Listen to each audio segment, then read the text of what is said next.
Welcome into the Shallowater Coaches Show here on the Shallowater Sports Network. We've got a pre-game interview with athletic director and head football coach Rodney Vincent. He was kind enough to sit down with us. We're live on location at Fred's Garage. We're proud to have Fred's Garage as a sponsor this year, and I feel like everybody in Shallowater is excited about what Fred's has brought to our community, and love the pizza and love hanging out here on the weekend. So glad to be here at Fred's, and I'm sure we'll be here at Fred's later on in the year. Maybe watch a few games when the Mustangs are out on the road. But anyways, we want to kind of talk to you about this upcoming season.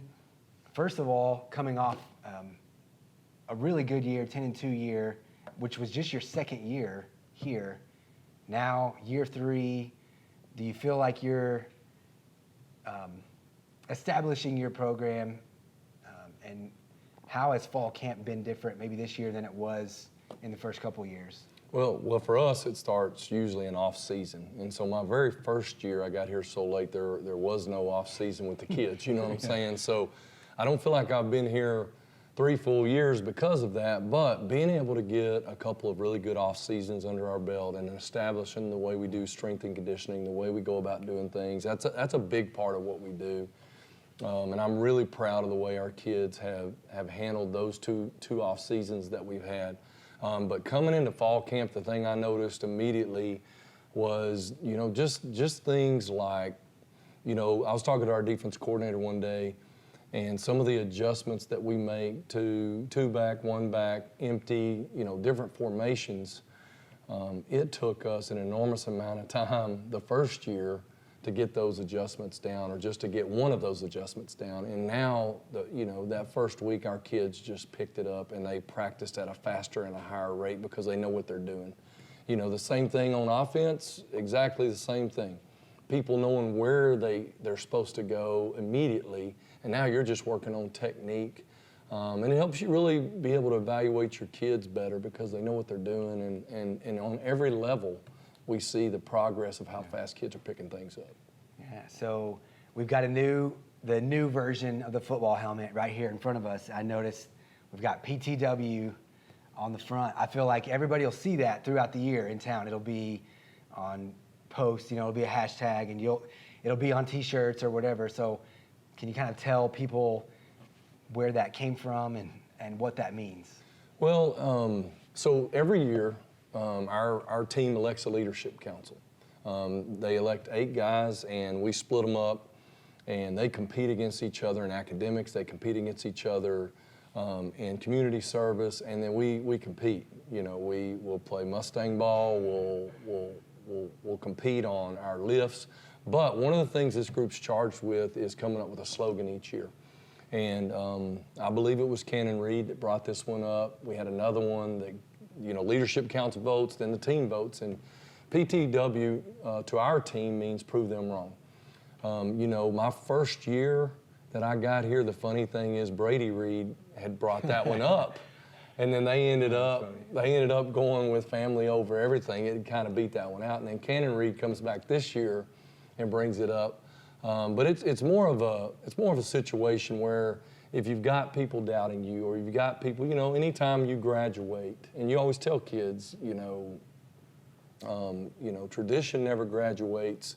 The way we go about doing things never graduates, but still they're kids. And sometimes when you have guys graduate or outside influences talk about what you're going to be like, they're out to prove people wrong on who they are and how they're going to go about doing things. And so right now, I like it because they got a chip on their shoulder, and so that's where that came from. Yeah. So you talk about a little bit of history there. yeah. And it's funny that Cannon's the one that reintroduced it. But, yes. You talked about graduation a little bit, and you do, like you said, every year you have roster turnover. You've got key guys that are going to leave every year, and this year is no different for you. But you guys have a lot of experience coming back, and some of that maybe just forced because of how many injuries you guys had last year. But talk some, because I know you're excited in some of the previous conversations we've had about that returning experience and some of the depth that you guys have. Yeah, I mean the negative for us obviously last year was that situation, but we've got some hidden depth that a lot of people may not understand because of that situation. You know, coming into last year, one of the deepest linebacker cores even at the 6A level, I don't know if I was ever that deep. I mean, it was extremely deep last year. And then it ended up by the end of the year we had guys rotating in and playing, and a bunch of sophomores playing at those positions. So that's an example of what I mean by some hidden depth that, a lot of people don't think about, because we played a lot of guys last year because of those injuries. And it was crazy because it just seemed like it was a different position sometimes too. About the time we'd get healthy, a different position would get attacked, it seemed like. And it was just one of those years, but the good news is we were able to build a lot of depth at running back, linebacker. You and I talked about that a little bit. Feel like we've been able to build a lot of depth at safety and corner and different places like that. So I'm excited about that part of it. We've got guys, even at receiver, we've got 6 to 7 guys that we could put on the field at any time. And so that's what I'm most pleased at. And they know what to do, and they're more comfortable doing it too. Who are some of the guys because not only do they grow with that experience, but they just change a lot physically from year to year. Some of those guys from their sophomore to junior year, they put on weight as they go through the strength and conditioning program. Who are some of the guys that kind of caught your eye coming out of this summer and into the fall on both sides of the ball? Well, some of the guys, on the defensive side of the ball, last year we didn't have Cooper Manning in that mix, and he's had a great summer and a great offseason. If you turn around and look at Ramos and Franklin now, and I'm talking about linebacker-type guys that were playing behind Fisher and Cannon and some of those guys we had a year ago, they've got another year under their belt, and they can play. Cade Burt has another year under his belt as far as that goes. He had a good season last year, playing some sub-varsity, playing with us on varsity. So that's going to be good for us. If you look at our safety position, we lost Trevor and Hasselhoff, 2 experienced safeties, and that's a question mark. But Rylan Blackburn was scheduled last year to be one of those guys that was going to rotate in when those guys were playing offense, and so he's back and he's stronger than he was a year ago. And then we're looking at Vincent and Martin and Eli Bowie at some of those safety spots and letting them, we've had to move some pieces around and make sure we get those 2 spots like we need them. And at corner position, but we got Vela coming back. He had a complete offseason. He looks different. When you look at him and his size that he's put on, it's going to help him at corner. Jackson Stone is another guy, and Noah Clausen, who had a great track season. Those things are going to help our corners. Up front, one of the biggest surprises for me is, Coach Clanahan and I talked a long time about our defensive end spot, and was a little concerned about it, but, we got the district MVP coming back with Nino, and, man, he's looking really good. No surprise there, but at the other one, it's been a real nice surprise because we've had several guys that have really stepped up. Champ Clanahan got some experience in the playoffs for us as a freshman, looking really good. We moved Alex Rodriguez there. He's looking really good at that spot. So those are those surprise type guys you're talking about. Now that they've got a year, they look better, In the interior, of course, Kaysen's coming back in the interior, doing a really good job. And Coach Clanahan's really been working with Matthew Rios, another young kid, to bring him along on that inside also. Defensively, that kind of rounds out some of those surprises. And, on offense, we lost 3 offensive linemen, but we come back with some real big bodies. I mean, I was surprised when I looked at it all together. Obviously, Dan Forrester and Kaysen having that experience at our tackles is good, but the guys that have been good surprises is Brandon Forrester coming around, Weaver and Garrett Boschman at our center position. Even Blaine Blackman had a great offseason at that spot. And then you can't forget about the 300-pounder. Dobbs is really come along, and he was a sophomore a year ago, and now he's got another year under his belt. So up front, I feel really good about where those guys are headed. At our fullback position, we're probably 4 deep. You know, we've got the same guys, a lot of the same From last guys, year. yeah, they're coming back, but we kind of transitioned Alex Rodriguez in there with that group, but it's the same ones as far as Fisher, Nino, even moved Bowie there for some. Tailback position, I think, is one of our deepest positions. You know, Boyd and Cannon Reed last year showed that both of them can really work and carry our offense. What we challenge those guys to do is be better at all the other stuff, pass protection and, you know, blocking. But a guy that had a good offseason is Taden Logan, and Rylan Ramos can still carry the ball for us too. So you see some of the same names pop up, but Taden Logan's a new one that really had a good year last year for us. And then at our receiver spot, Rowan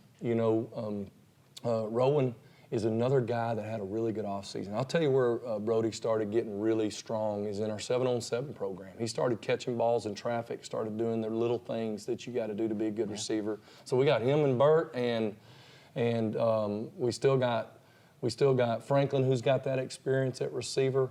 We also bring back Rocky, who's got experience at the receiver spot, and that list continues. There's several of those guys coming back at all those spots. Jackson Stone, who was a good inside receiver for us. Also, we added Dylan Stewart in there. So I could keep going on about receivers if you want me to. But That's impressive. Quarterback spot, we've got two new guys working there with Clayton Vincent and Cooper Martin. The thing that we're most impressed about both of those two guys right now is both of them can operate our offense. I sat down with Coach Davis the other day, and he said, Coach, the luxury we're going to have is anything happens, we've got two guys right now that can help us win. So that part of it makes us feel better, and they also are really good players on defense. So feel good about that combination too.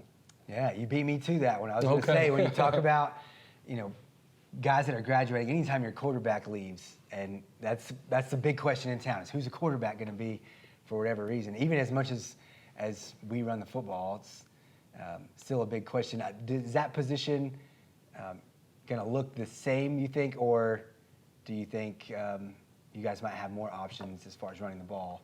Well, they're different. They're different than the last two we've had. They're, you know, if you think about Garrett that first year, big physical type runner, deceivingly fast, honestly, with him. Garrett Forster was, and having 1 year in the system, he did a fantastic job. Brooks he's got a cannon, he's got an arm, you know, and the thing that these two guys having a couple years in our system, there's a lot more we can do with them because they've got those basics down. And so what you'll see out of these two guys is they have the ability to hurt you with their legs and their arms, and that's what's good. We, with Cannon and Boyd and those guys running the football, we have a lot of people that try to pack the box and do things. Well, we've put some things in our offense that these two guys can do to hurt people that try to do that to us, whether it's with their legs or with their arms.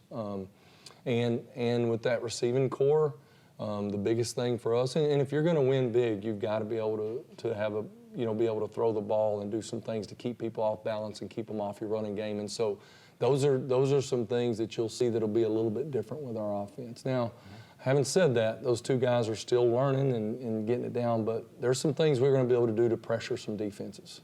Yeah, no, I'm excited hearing you talk about it. It's going to be hard to wait for Friday night, but the last thing we might talk about is the schedule, because we talked about this at length last year. Really, I feel like every non-district game in the post-game interview, it was like, this is another 4A team. This is another really tough team. Kind of talk about just how challenging the non-district schedule is, but what that does for you guys down the road.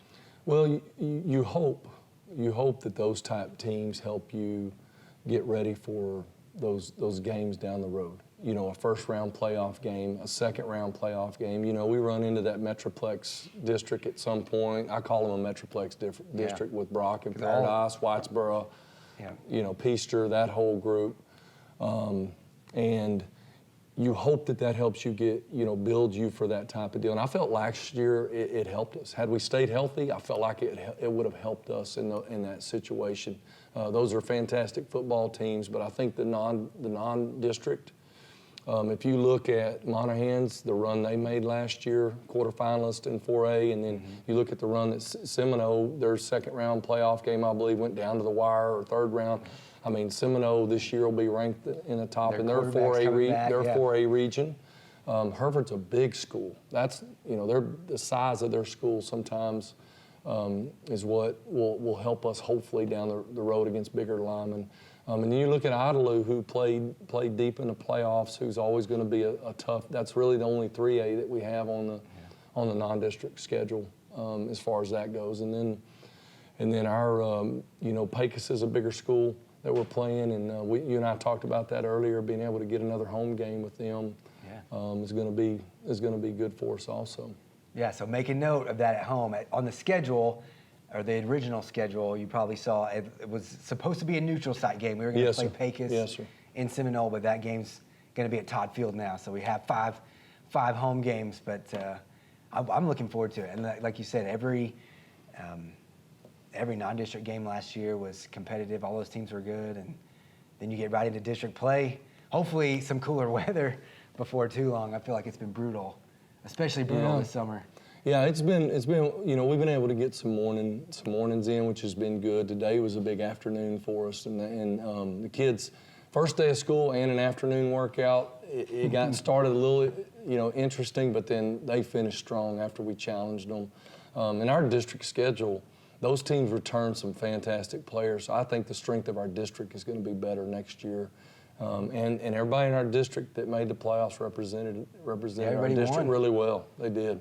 So should be a lot of fun. It is game week now here in Shallowater. High school football in Texas kicks off on Friday. We really appreciate Coach Vincent taking some time out of his busy schedule to sit down with us. We appreciate the folks at Fred's Garage letting us borrow their building.